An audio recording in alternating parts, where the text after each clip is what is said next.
días. Bueno, aquí estamos con la tecnología de punta grabando eso, si somos nominados a algún premio. Bueno, compañeros de primero, ahora sí, buenos días.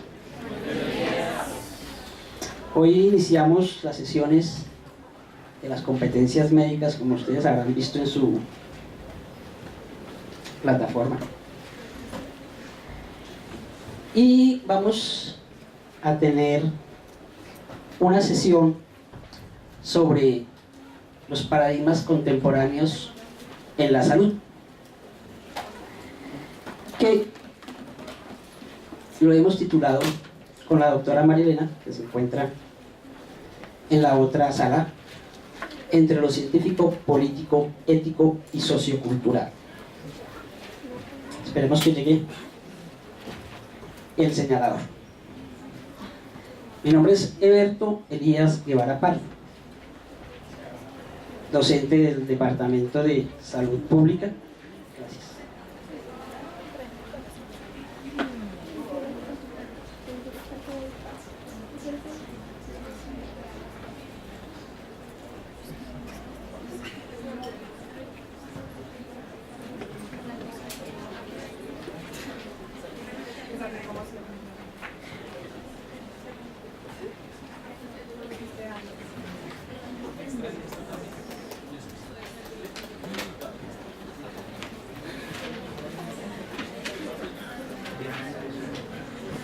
Porque no le funciona el de cambio. Bueno, dejémoslo así y más bien pues vamos a pedir la ayuda de alguno o alguna de ustedes allí en el cambio. ¿Vale? ¿Alguien que se ofrece? Listo, doctor, muy amable. Doctor, ustedes son doctores de una. Bueno, entonces la sesión de paradigmas contemporáneos en salud, entre lo científico, político, ético y sociocultural.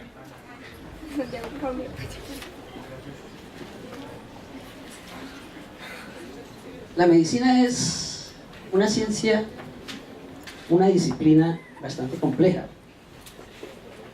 de mucha historia.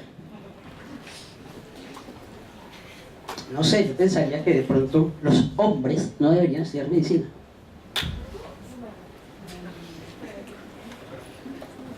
Pensaría que las mujeres no deberían manejar.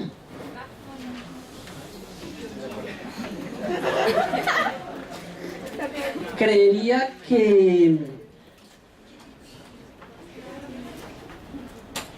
el matrimonio entre personas del mismo sexo se debería dar.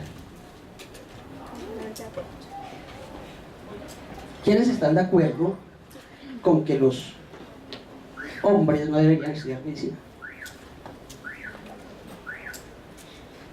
¿Quiénes están de acuerdo con que las mujeres no deberían manejar? Uno. ¿Quiénes están de acuerdo con el matrimonio entre parejas del mismo sexo? ¿Quiénes están de acuerdo con el aborto, al menos en los 3 casos dados por la Corte? Y con el aborto sin los 3 casos dados por la Corte. Tenemos aquí entonces una muestra de pensamientos respecto a un tema. Obviamente, ¿quiénes están de acuerdo con que los hombres no estudien medicina? Ninguno. Estamos totalmente de acuerdo. De pronto ello se pensaba, e incluso no para los hombres, sino para las mujeres, hace bastante tiempo. Hago un paréntesis, nos acompaña la doctora Ruth del Departamento de Medicina. Ahí en estos casos que yo les estoy enunciando, de una forma un poco esquemática incluso, hay unos paradigmas, hay unos cambios en el pensamiento. Entonces vamos a arrancar por unas preguntas directrices sustentadas en el RAC, que es reconocer las diferencias culturales, colectivas, sociales e individuales sobre el proceso de salud y enfermedad. ¿Cómo se construye un saber? ¿Tenemos acaso solo una forma de aprender? ¿Existe un solo saber médico? ¿Cómo se construye, transforman y fusionan los saberes médicos? Los saberes médicos. ¿Qué lugar ocupan en la cultura esos saberes médicos? ¿Y a qué tipo de sociedad responde ese saber?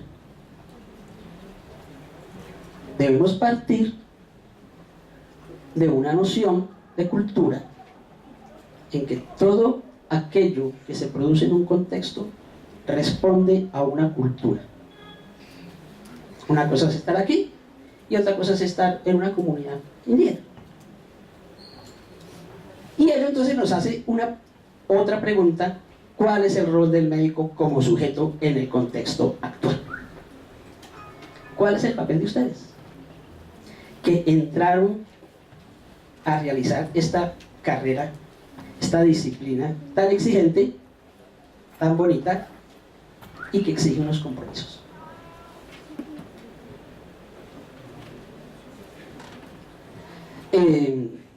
Atrás, dame atrás, eso. Vamos a la presentación que hay en el video. Dale salir. Dale salir, que ya está cuadrado el video. Y busca el video. Exacto. Antes de arrancarlo, vamos a mirar un aspecto de la historia de William Harvey, quien descubre la circulación de la sangre.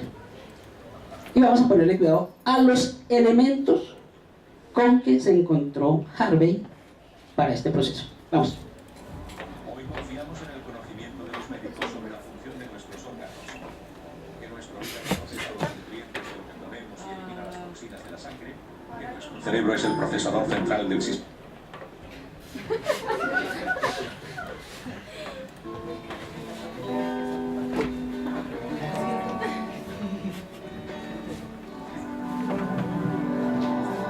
Hoy confiamos en el conocimiento de los médicos sobre la función de nuestros órganos, que nuestro hígado procesa los nutrientes de lo que comemos y elimina las toxinas de la sangre, que nuestro cerebro es el procesador central del sistema nervioso, o que la sangre circula por nuestro cuerpo a través de venas y arterias, propulsada por los latidos del corazón. Pero imaginemos a los médicos actuando con un desconocimiento casi total del funcionamiento del cuerpo humano. Hasta principios del siglo XVII eso es exactamente lo que hacían. Y cuando un joven inglés llamado William Harvey se atrevió a señalarlo, fue tachado de hereje. Harvey llegó a la Universidad de Padua para terminar sus estudios médicos a finales del Renacimiento. Una época de gran búsqueda artística, científica y médica. William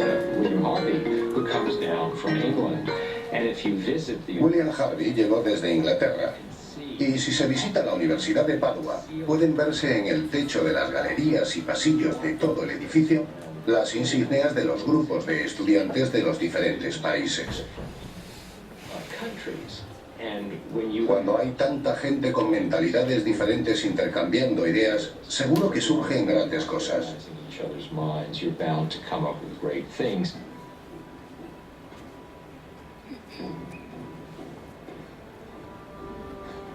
Poco a poco algunos de los antiguos conceptos erróneos sobre el cuerpo se fueron desechando.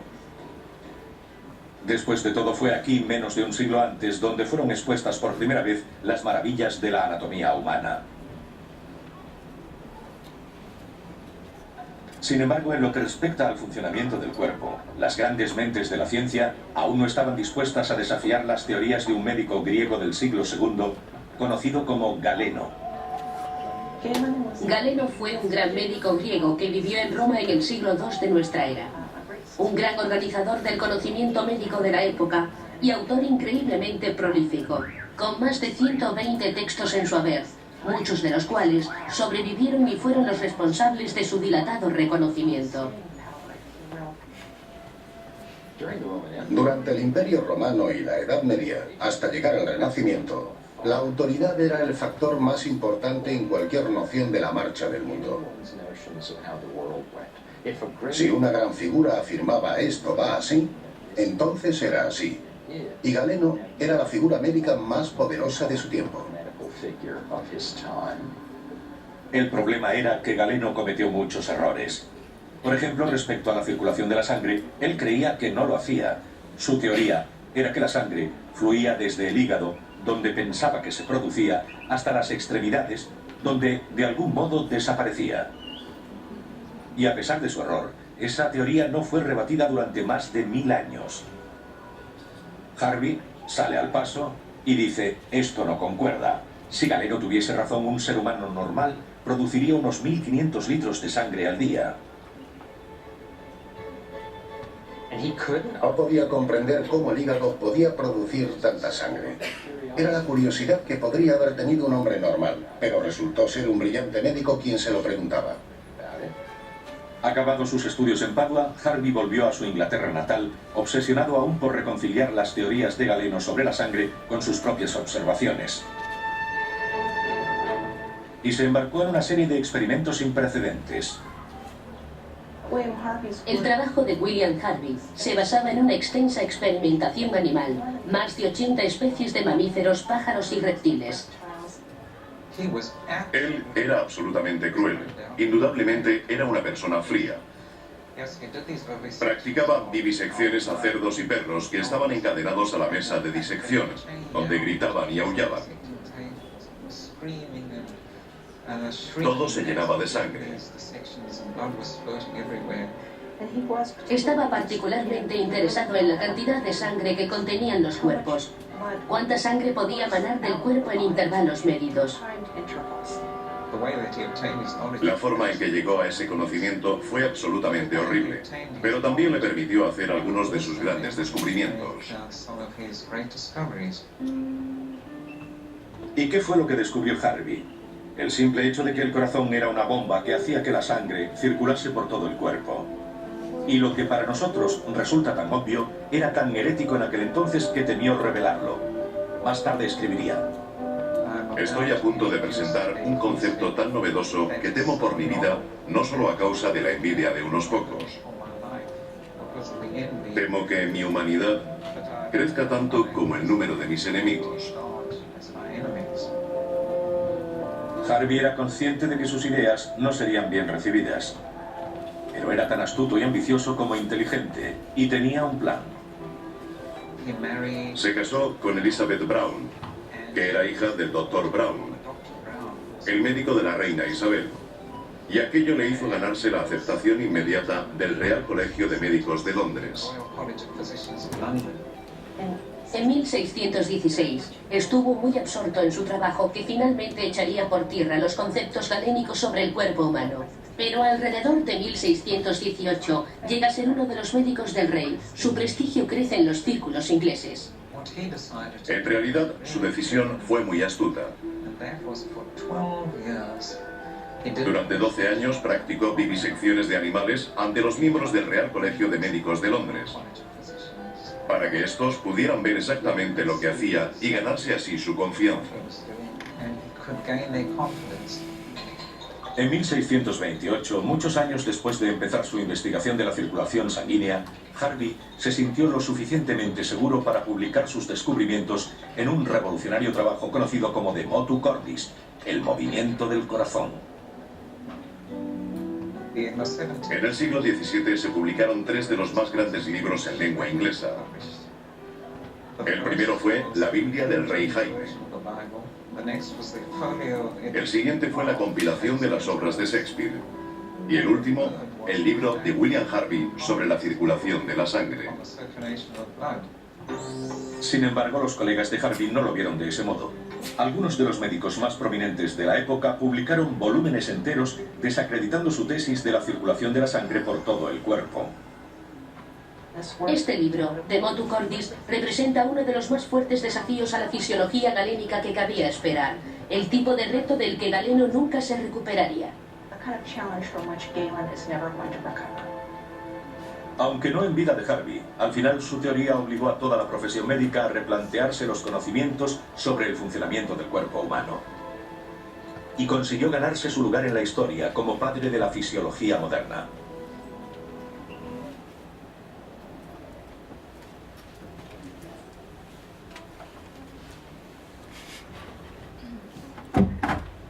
Bien, ¿qué podemos observar en este pequeño documental muy bien realizado sobre la historia de William Harvey? ¿Quién quiere apuntar algún elemento que haya observado allí en relación al descubrimiento de la circulación de la sangre, obviamente?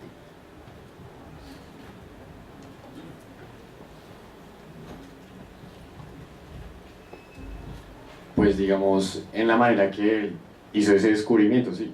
Que digamos, un médico tenga que causar tanto dolor, digamos que llegar a medidas tan extremas, pero que realmente es la única manera de comprobar lo que él estaba pensando. Daniel nos habla de, digamos, del método de una experimentación, ¿sí? Esto, de una experimentación. Además podríamos agregarle que de pronto en la época de Harvey, pues los animales no tenían la misma consideración que hoy les tenemos. Su relación con ellos podría, probablemente, ser otra. ¿Qué podríamos anotar en relación a los conocimientos, al conocimiento previo y al conocimiento que llega? Pues que el conocimiento previo que tenía él era que la sangre pues sí circulaba, que uno decía que estaba circulando desde el hígado, si no estoy mal, y pues el previo era que la sangre sí circulaba, y el nuevo conocimiento de él era que obviamente no venía desde el hígado, sino que tenía que ser impulsada desde algo más grande. Entonces, pues ahí era lo del corazón. Correcto. ¿Y quién? ¿Sí?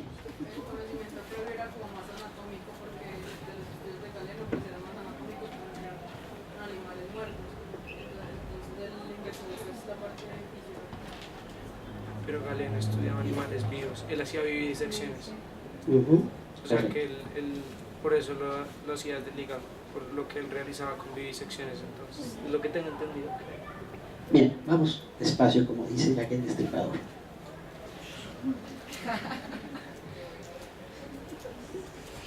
¿Qué podemos decir respecto a la historia que nos presentan aquí en el documental de Harvey?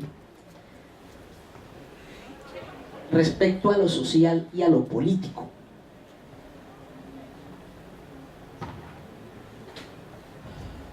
¿Sí? ¿Tú?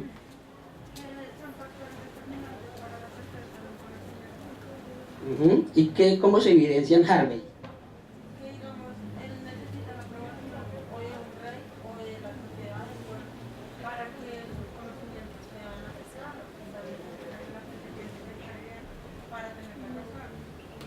También se puede evidenciar que Harvey nunca se dio por vencido, pese a que los demás, pese a que su reputación como médico cambiaría, tanto tener más enemigos como tener la aprobación, nunca se rindió con su experimentación. Bien, entonces vemos que hay una serie de aspectos que inciden en la consolidación de un saber.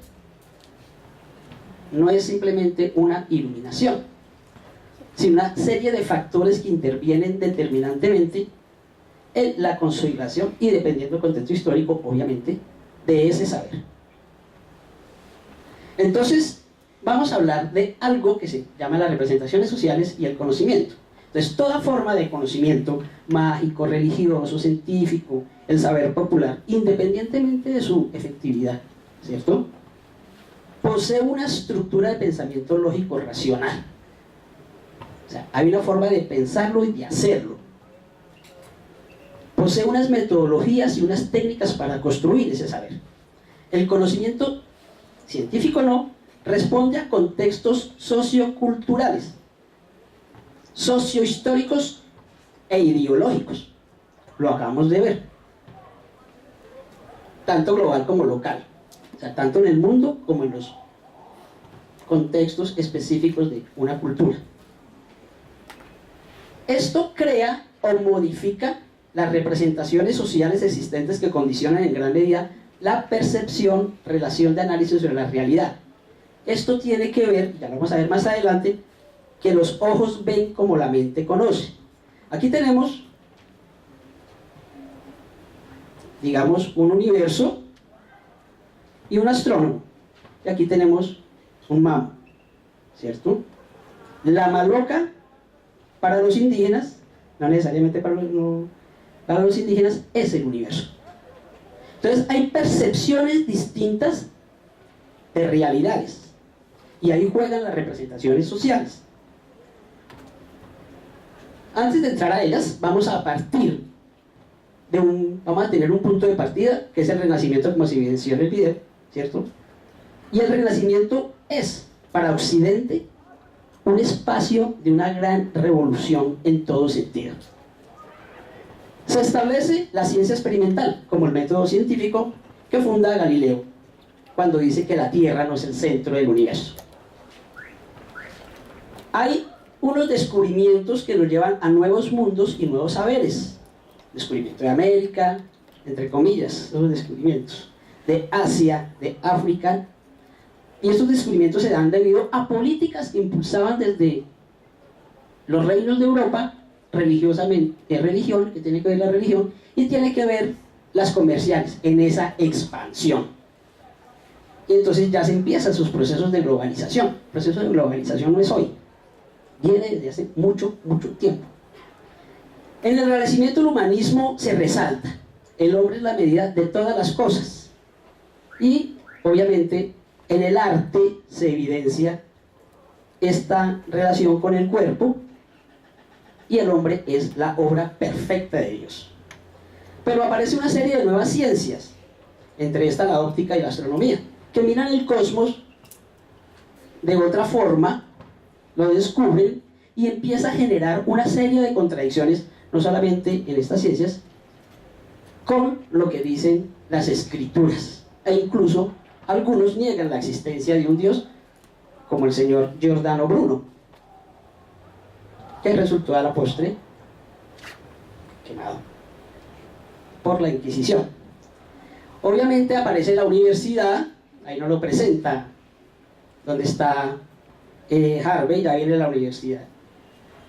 La banca, la imprenta, hay cismas religiosos, lo que quiere decir que hay una difusión de conocimientos y un rompimiento con conocimientos que les preceden. Entonces aquí está en un cuadro del Bosco la curación de la locura. Aquí está la razón, el saber, el médico, el cura, y el médico y el enfermo. O sea, ya la locura no se veía de pronto tanto como un mal de un espíritu, sino algo que tiene que ver y que está ubicado en alguna parte del cerebro. Entonces la comprensión del cuerpo, la anatomía para el nacimiento, es muy importante porque va a dar otra visión de este, y es muy importante las disecciones que hace Vesalius en su obra, que hay un texto de estos, hay una copia de estos aquí en la biblioteca. El doctor Quintero es un experto. Está Leonardo da Vinci, que él también empieza a disociar el cuerpo del alma con sus disecciones, ¿cierto? Y el otro concepto del cuerpo surge y se evidencia, como les decía, en el arte.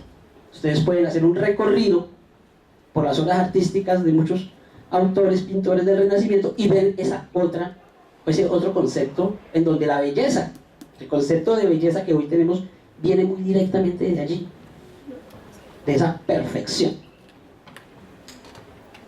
Entonces las representaciones sociales es el juego del eto social. Esas representaciones sociales, siguiendo a estos autores, tienen un lugar en el sentido común. Y eso nos permite una comunicación. Lo que yo pienso en mi contexto social me facilita comunicarme contigo. No vamos a diferenciarnos de muchas cosas. Ya vamos a ver los ejemplos. Pero no necesariamente se comparten, porque somos diversos cada uno de nosotros. Se expresan en el lenguaje e imaginarios y se fortalecen y debilitan con el tiempo de acuerdo a un complejo proceso consensual en sectores amplios de la población y los roles de las instituciones. Entonces las representaciones sociales van a atribuir sentidos a una realidad sin ser necesariamente la realidad concreta en sí. Entonces el VIH, ¿quién sufre de VIH? ¿A quién le puede dar el VIH? ¿Solo a una población? Y antes se pensaba así, que solo le daba a poblaciones muy específicas. ¿Quiénes eran? Los homosexuales, los gays, los negros. Y eso pues tenía una carga ideológica fuerte, discriminatoria. Pero se llega y se comprueba que no es así. Y eso generó toda una representación social en las personas, que si se le daba la mano a una persona con VIH, con SIDA, pues se le iba a prender, o que no se le podía dar un beso. Esas son representaciones sociales y que deben transformarse, y que se han transformado afortunadamente. Creo que no del todo, pero sí. Avanzamos. Entonces esta diapositiva nos va a mirar ese complejo, cómo se construye y cómo entra una representación social. Tenemos pues que hay un proceso de internalización de códigos a través de relaciones sociales de poder. O sea, en la familia aprendemos elementos, aprendemos valores, en los medios de comunicación también nos transmiten unos valores, unos juicios, la educación obviamente y las instituciones. Esto se basa en todo este andamiaje institucional, normativo y científico que va a construir un lenguaje, un discurso, por lo cual nosotros vamos a meterlo aquí en la cabeza y por eso podemos obrar. Las relaciones sociales van a definir pues la conciencia colectiva, cómo una sociedad se piensa y hace. Se expresan en normas, los roles de género, la religiosidad, las prácticas médicas, etc., en lo cotidiano, y eso genera arraigos. Entonces cuando yo decía que las mujeres no debían manejar, ¿cierto? O más bien vamos a poner de esta forma: ¿en qué año obtuvo la mujer el voto? 1950 y con la presidencia de Rojas Pinilla. ¿Por qué las mujeres no podían votar? Había una norma que decía que las mujeres no podían votar, y eso se metía aquí, y así se actuaba.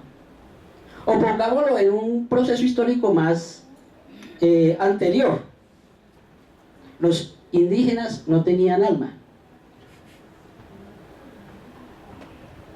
no tenían alma, y eso se expresaba en una religión y en una legislación de los españoles. Después pasaron a ser menores de edad. Hoy en día no. Pero nos quedan algunas representaciones, algunos rezagos, como decir: ese es mucho indio, esa es mucha guache, y los guaches son una comunidad indígena. O sea, nos quedan unos rezagos en donde ese sujeto indígena o ese concepto indígena es algo menor. Otro concepto: los paisas son, los huilenses son. Hay conceptos ahí sobre las poblaciones.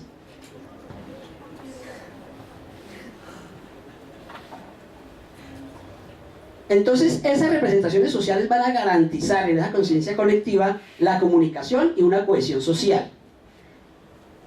Y es un conjunto de información simbólica compartida. Aquí los estábamos enunciando, ¿cierto? Y eso se va a trabajar cotidianamente.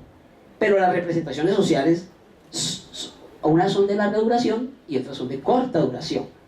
Ya hemos visto cómo, por ejemplo, en el caso del VIH, pues fue de corta duración, se fue derrumbando.